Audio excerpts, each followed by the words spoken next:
Head lines आपने जानी, bulletin का बाकायदा आगाज करें और सबसे पहले आपको बताएं लाहौर MAO कॉलेज के प्रोफेसर की हरासानी के झूठे इल्जाम पर खुदकुशी का वाकया सामने आया है। तालिबा ने हरासानी का इल्जाम लगाया, गलत साबित होने पर इंतजामिया ने तस्दीकी खत जारी ना किया।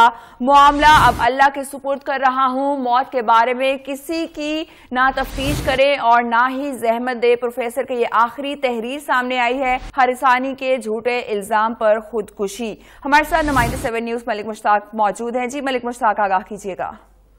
जी बिल्कुल, ये सिस्टम के मुंह पर सीधा तमाचा है कि मुआशरे का एक पढ़ा लिखा शख्स जो इंग्लिश का लेक्चरार था, ये MAO कॉलेज का वाकया है जिस पर एक तालबा की तरफ से झूठा इल्जाम लगाया गया, जिस पर एक कमेटी बना दी गई और इंक्वायरी कमेटी की जो इंचार्ज थी आलिया रहमान, उसने इंक्वायरी भी की और अफजल महमूद नामी लेक्चरार जो थे ये बिल्कुल बेगुनाह साबित हुए।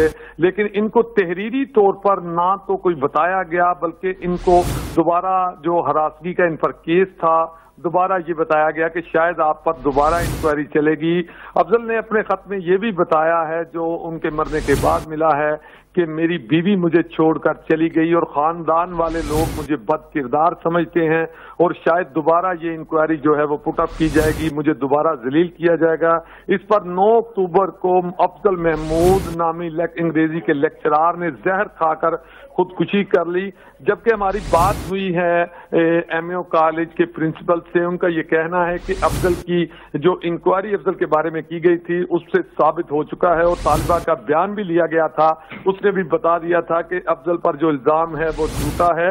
लेकिन जब आलिया रहमान से हमारी बात हुई तो उनका ये कहना था प्रोफेसर अफजल के ऊपर जो इल्जाम लगा है वो झूठा है। बहुत शुक्रिया मलिक मुश्ताक, तफसीलात से हमें आगाह कर रहे थे, आपको अपडेट करते चलें। लाहौर MAO कॉलेज के प्रोफेसर की हरासानी के झूठे इल्जाम पर खुदकुशी का वाकया देखने में आया।